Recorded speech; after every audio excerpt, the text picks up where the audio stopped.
100 players who shook the clock.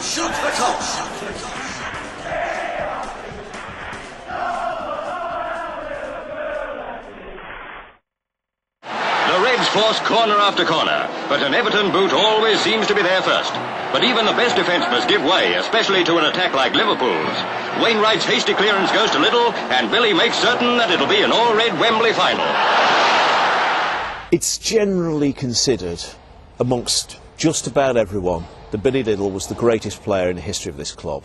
Well, I mean, Liverpool, that was what it was called, wasn't it, when he was playing, and I think he's the man everyone remembers really before it really got really successful, maybe in the 60s and 70s. And he was one of these players. He was a typical Liverpool player. Oh, he was invaluable to Liverpool, you know. Of course, this man Liddell captivated anyone who saw him.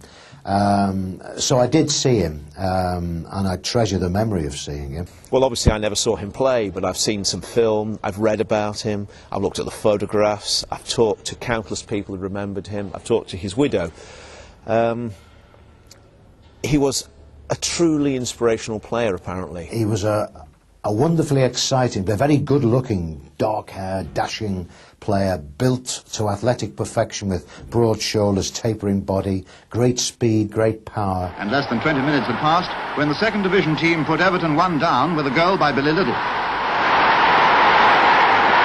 He beat fellas with speed, direct running at them, you know, the full-back. So the full-back didn't know which way Billy would go. Would he go left or right? And he was so fast, he could pick up speed quickly. And he was very courageous. And also, he had a deadly shot in both feet, left or right. Didn't matter which one, Billy could hit the ball. Whenever he touched the ball, you know, people sort of sat up, they leant forward, opposition supporters as well as home ones. He had this amazing speed. He could keep the ball. He's one of those people, the ball seemed to stick to their foot as they ran. Whenever Liverpool were in trouble, they would give it, the roar would go, give it to Billy, and Billy would get the ball, and if a defender, or there's more than one usually were in his way, just run through them. He wouldn't go around them, he'd run through them. He had tremendous strength. And yet, our greatest player won 1 medal. He was actually signed in 1938, but it was not till 1946 that he made his league debut, and the amazing season, the longest season on record because of the harsh winter. He won a championship medal in the great Liverpool team of 46-47. OK, he got a runners-up in the 1950 FA Cup, so I suppose technically 2, but we don't count runners-up. Got to the cup final in 1950 when people will tell you how Billy was kicked out of it. They put a guy called Alex Forbes, who was one of Billy's fellow Scottish internationals, and he kicked him all over the place. He was kicked from pillar to post throughout the whole game and just never reacted at all. Billy never complained, but apparently when he took his jersey off in the dressing room, he was black and blue.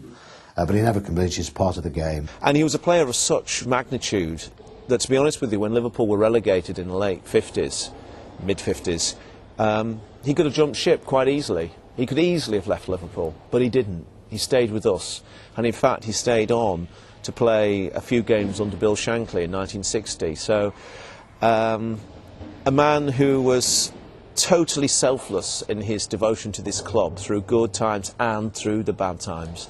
He was very loyal to the club. He could have moved on.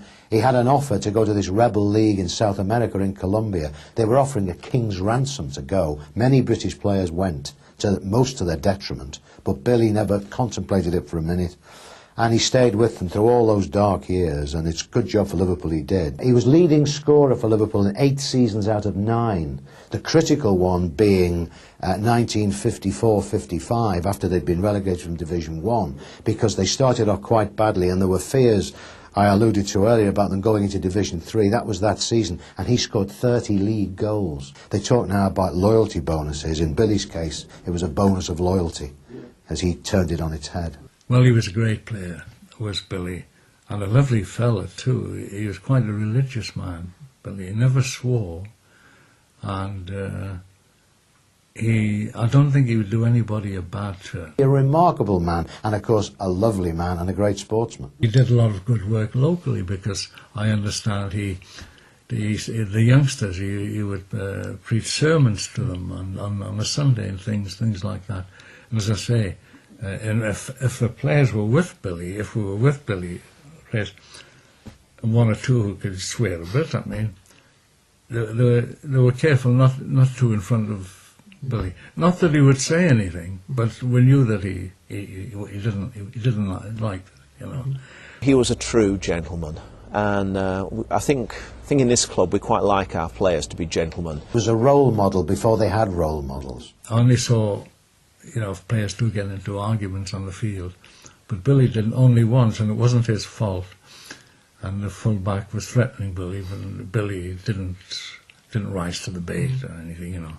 I always remember one, we were playing a replay, I think it was against City in the Cup.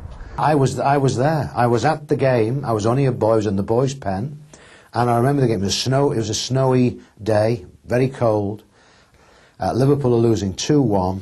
In the last injury time, if he didn't have injury time then, but it was just about 90 minutes, 90. He gets hold of this ball, runs towards the Kop, and about 35 yards out, he lets this one go, and you're behind it, you can see it's going to go in. Bulges the Kop net, everyone goes wild, it's 2-2, it's extra time. And suddenly, the players are walking off. What happened? Referee blows his whistle before it goes in. What's going on? And then there has to be a tannoy announcement to say that the referee has not allowed a goal to stand because it was hit after he'd blown the final whistle.